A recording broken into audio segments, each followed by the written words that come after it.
Aqui, a Cris está me ajudando. Explica aqui, aí o que você está fazendo há vários anos, que eu coloquei você nesse...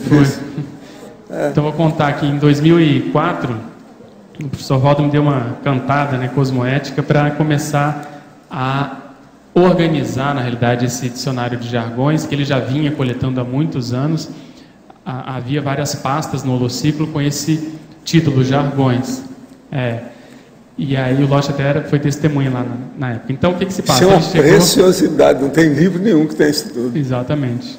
Ele chegou um dia e falou, preciso de uma pessoa, assim, tem que ser só uma pessoa que possa com calma fazer essa organização e tal.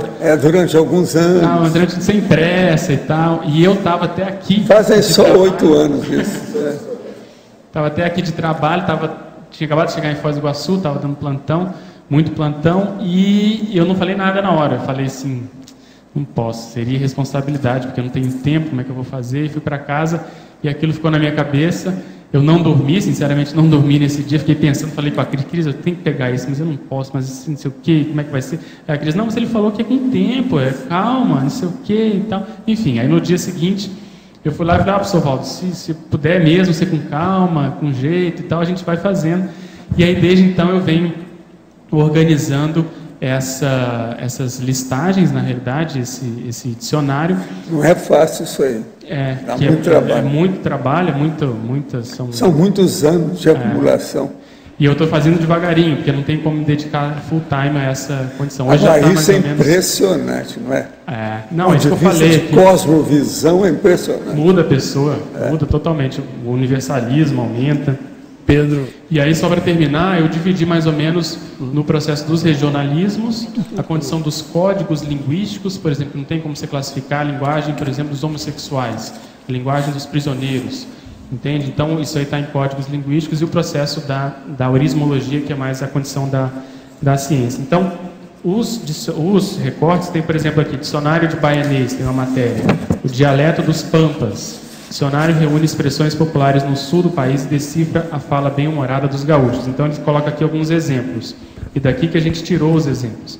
Então, lá, bailar na curva, o que significa lá? É perder o rumo ou ficar de fora. Pessoa que perdeu. O cacetinho, vocês sabem o que é lá em Porto Alegre? Pãozinho francês. Pãozinho francês. Se você pedir o cacetinho em outro lugar, vai pegar mal, vai ser interpretado de forma diferente. Deu para ti, fresquear, forrar o poncho, gurizada medonha, e aí vai. Piar, que a gente tem aqui também no Paraná. Bergamota. Tem, por exemplo, corporativez para iniciantes. Aí tem aquelas palavras importadas, né, Isso aí é o chique do último. Chique do último, Então, coaching, cool, downsizing, expertise, e assim vai. Campanha ataca os abusos do juridiquês. O juridiquês talvez seja aquele que tenha mais matérias na imprensa, porque justamente é muito criticado a forma, vamos dizer assim, difícil, empolada e afetada que os juízes, principalmente, utilizam para se manifestar. Em relação a isso, Pedro, aí tem do surfista, por exemplo. O surfista tem um palavreado. Existem dicionários. Tem alguma coisa? Por exemplo... Aqui aparece do surfista. Tem a condição do Barney, eles chamam Barney aquele surfista novo, aquele que atrapalha o mais veterano a pegar onda, aquele que não tem experiência, o Howley. Então tem gente nossa aqui que foi surfista, então a pessoa sabe como se manifestar. Então, só para fechar, Eliana, a maioria dessas palavras, elas já existem, algumas a gente propôs, né, justamente para dar essa ideia daquele conjunto de termos que são habitualmente mais relacionados ou mais peculiares de determinado grupo, né? Não só profissão, mas determinado grupo de consciências afins. Eu tenho mais uma dúvida, pois não. Que é a palavra, que na frase enfática, o termo neuroléxico. Da onde você tirou? Que eu não conheço esse termo, estou sem meu laptop aqui para consultar. Não, esse já é mais ou menos antigo, eu já ouvi fora da Conscienciologia, a gente utiliza mais, o próprio Roberto Almeida aqui no verbete Neuroconscienciologia, ele fala sobre isso, e é um sinônimo para dicionário cerebral, né? Dicionário cerebral, seja o analógico, seja o sinonímico, antonímico, poliglótico. é justamente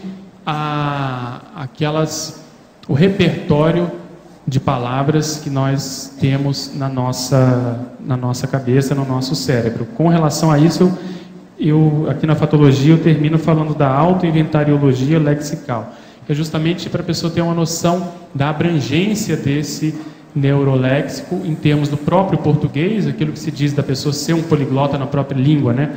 Ela, enfim, dominar várias áreas, ela entender vários, por exemplo, regionalismos, várias áreas da própria ciência, e não só isso, mas também a condição do poliglotismo, de outras línguas, de outros idiomas, que ela possa usar isso para enriquecer e qualificar a manifestação